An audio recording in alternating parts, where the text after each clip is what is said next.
Assalamualaikum warahmatullahi wabarakatuh. Perkenalkan, nama saya Winda Pasali. Saya dari kelas 1B, jurusan Pendidikan Bahasa Arab, Fakultas Ilmu Tarbiyah dan Keguruan, YN Sultan Amai Gorontalo. Pada kesempatan kali ini, saya akan memaparkan hasil bacaan saya yang berjudul Filsafat Ilmu dan Kebudayaan. Filsafat ilmu yang ditulis oleh Laudia Tisara dan kebudayaan yang ditulis oleh Marjali Amri. Filsafat ilmu. Filsafat ilmu dari asal katanya adalah cinta akan kebijaksanaan yang berhubungan dengan kebenaran ilmu pengetahuan. Filsafat ilmu merupakan cara berpikir tentang etika, pemikiran, keadaan, waktu, makna, dan nilai. Hal-hal yang dikaji dalam filsafat ilmu adalah perihal eksistensi, pengetahuan, nilai, akal, pikiran, dan bahasa. Filsafat ilmu menurut para ahli.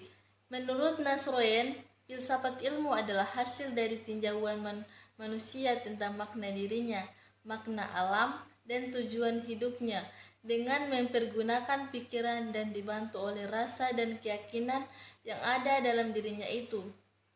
Sebagai suatu kesatuan, yang satu mempengaruhi dan membantu yang lain, filsafat ilmu dijadikan pegangan dan pedoman dalam memberi isi hidupnya dan berusaha mencapai tujuan hidupnya. Menurut Aristoteles, filsafat ilmu adalah ilmu pengetahuan tentang kebenaran yang meliputi logika, fisika, metafisika, dan pengetahuan praktis. Sedangkan menurut Immanuel Kant, filsafat ilmu adalah sebuah ilmu pengetahuan yang menjadi pokok, pangkal, dan puncak segala pengetahuan. Menurut W.J.S. Fauer-Wardar-Mintah, filsafat ilmu adalah pengetahuan dan penyelidikan dengan akal budi mengenai sebab-sebab. Selanjutnya akan membahas tentang cabang-cabang filsafat ilmu. Yang pertama, metafisika. Metafisika adalah suatu cabang filsafat sistematis yang membahas keberadaan.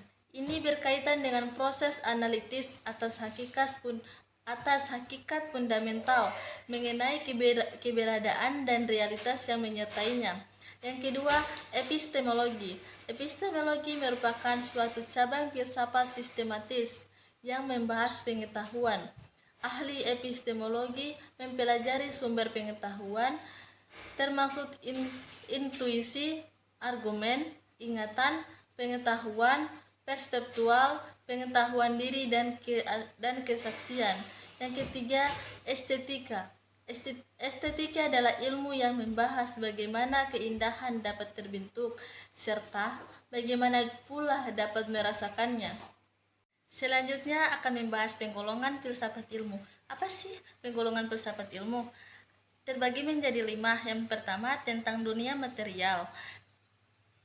Filsafat ilmu yang berhubungan dengan dunia material termasuk dalam golongan kosmologi.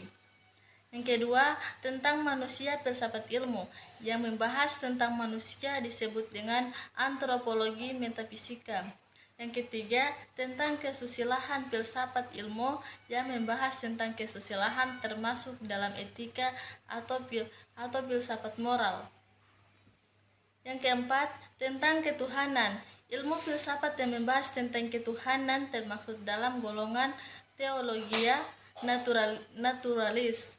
Ini merupakan konsekuensi terakhir dari seluruh pandangan filsafat. Yang terakhir, tentang pengetahuan. Filsafat ilmu yang membahas logika atau cara mempelajari asas atau hukum-hukum yang harus ditaati. Hal ini dilakukan agar manusia dapat berpikir dengan benar dan mencapai kebenaran. Selanjutnya kita akan membahas apa sih itu kebudayaan. Budaya adalah suatu cara hidup yang berkembang dan dimiliki bersama oleh sekelompok orang, serta diwariskan dari generasi ke generasi. Budaya terbentuk dari banyak unsur yang rumit, termasuk sistem agama dan politik, adat istiadat, bahasa, perkakas, pakaian, bangunan, dan karya seni. Kebudayaan sangat erat hubungannya dengan masyarakat.